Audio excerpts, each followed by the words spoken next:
first goal for doing the werewolves storyline is I just wanted it to be successful. We are exploring the conflict between the werewolves and vampires over the course of this season, and it's one of those things that it's a little bit almost since the beginning of time.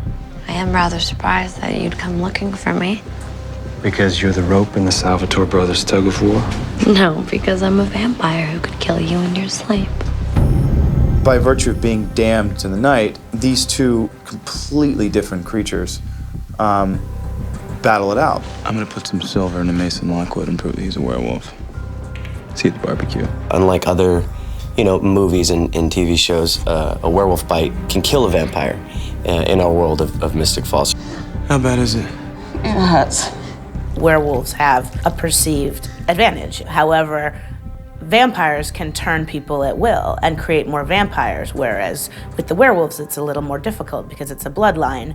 So if the vampires aren't happy with the werewolves, they can sort of set out to eliminate those bloodlines and make the werewolves extinct. Vampires, according to our mythology, wiped out werewolves, and you can see why. I mean, it would be like wiping out a disease.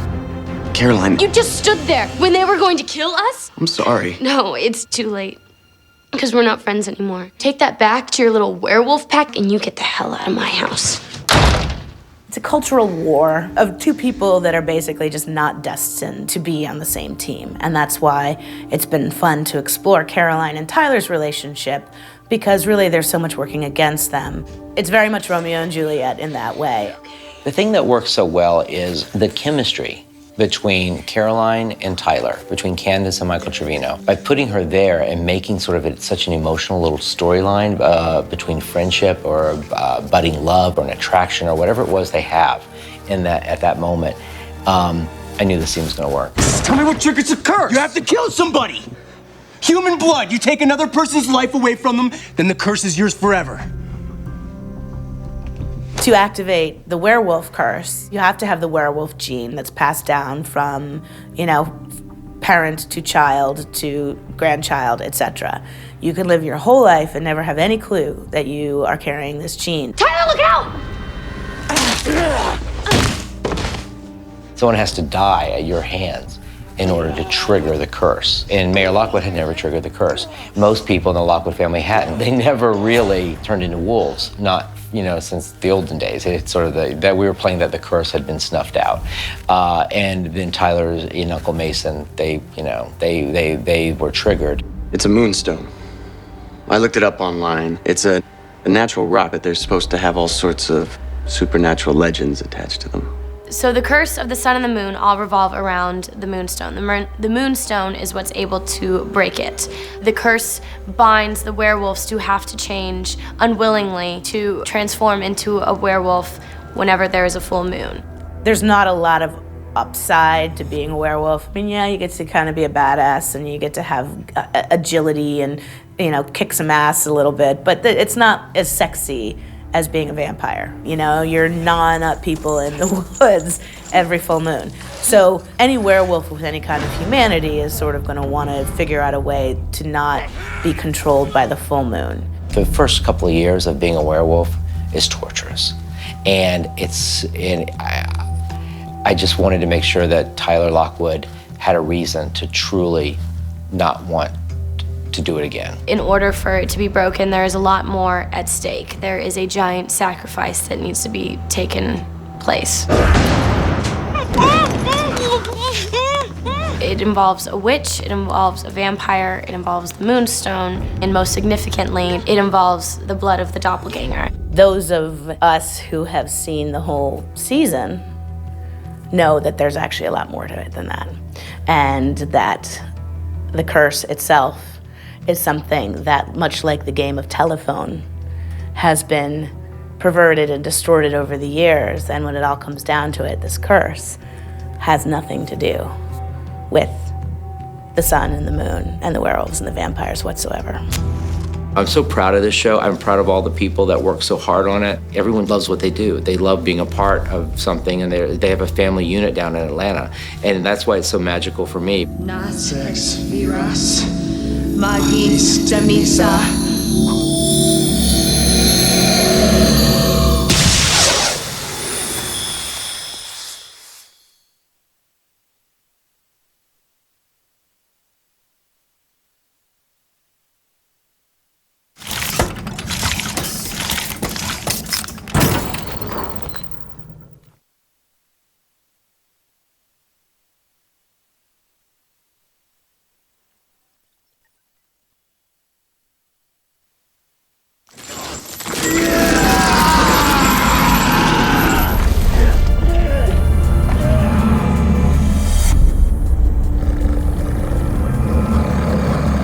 Putting together the actual transformation was a very long process. It started with strictly just the concept. We knew we didn't want to make it a visual effect-driven sequence. We knew we wanted it to be about the actor, about the character, what he was going through. And so over the course of 2 days, we put Michael Trevino through probably the most difficult, but I hope fulfilling experience of his acting career. We sort of went for the less is more approach and said, you know what, we want to act it. Let's see an actor act this. Because I think if we do it this way, I'll be able to make it emotional. Before we started shooting it and I read the script and I knew, oh wow, this sounds intense, and I was reading the descriptions of what exactly was gonna happen during the transformation. I was excited. I was like, oh wow, that's gonna be cool. Oh, that's nice. And then the day before, the day of, when I'm driving to set, I'm like, man, here we go. Like this looks fun, but man, this once I was in it, your mind's just somewhere else. And I was enjoying it, but that was way back in the head. Like I just wasn't even thinking about, oh, this is so much fun. I was just so terrified and so nervous throughout the process. Let's do this.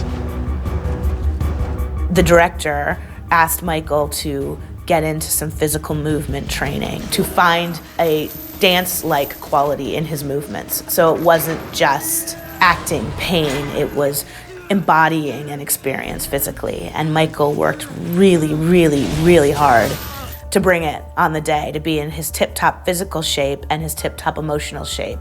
I'm glad I picked real chains, because I could have had the option of using, fake ones that were light, but I knew that would help me if they were real, if they were heavy. If I was actually in pain and I really hated these chains, it would work and it would come off through the camera.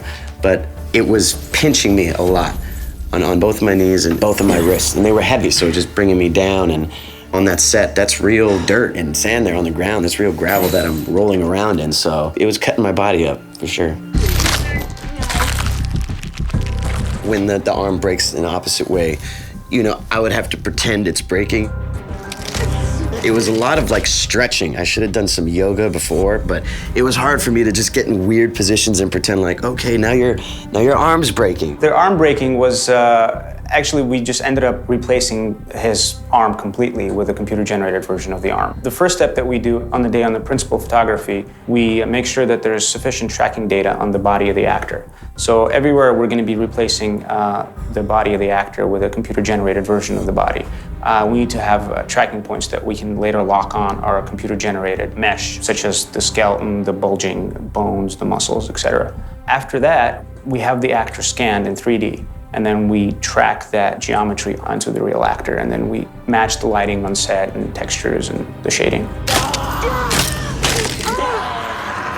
Wolves have a different physical anatomical structure than human beings. So when you're talking about transforming a human into a wolf, part of the process that we wanted to show was the painful transformation of saying your joint reverses itself, transforming from a joint that was a human joint to a wolf joint, or from a human hand to a wolf paw.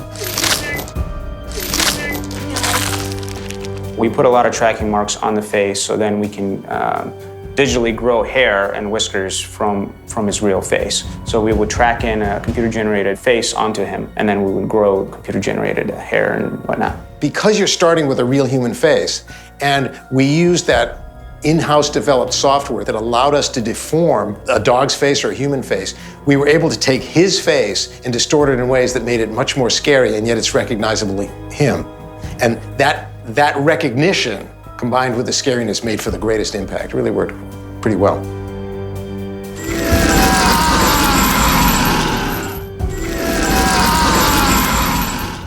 We didn't have to have, human beings exploding out of their clothes into monster-sized wolf form. We didn't have the two-legged wolf man, which has been done. We went for the most grounded in reality of all the choices, and we were all kind of breathing a big sigh of relief that it worked.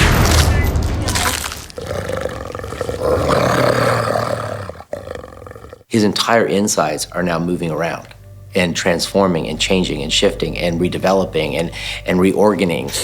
I'm burning up. It burns. he got to that moment which I wanted, which was, oh my God, it hurts, it hurts. And when he says that, and Caroline is there with him watching it in the cellar, and it's just so painful, and you see his bones crack, I mean, I flinch. Every time I saw it, I flinched. And I didn't flinch because of the visual effects, and I didn't flinch because of the, the makeup. I flinched because Michael Trevino was screaming and crying and becoming this very vulnerable person, which he isn't. It's a very scary thing to be that vulnerable in a workplace. And so you really do need to feel that comfort, and you feel that open space, and know that, it's as simple as, I got your back. Candace was great. I couldn't have done it without that girl. And I remember there's times where it's maybe on my close-up and not hers. She's there with me, but she's off camera. She would help me out. She would improvise certain lines and, speak to me in my ear. That would really help me get there emotionally. He's had my back, so I value the opportunity to be there for him. It hurts. It hurts. My voice was gone after 2 days.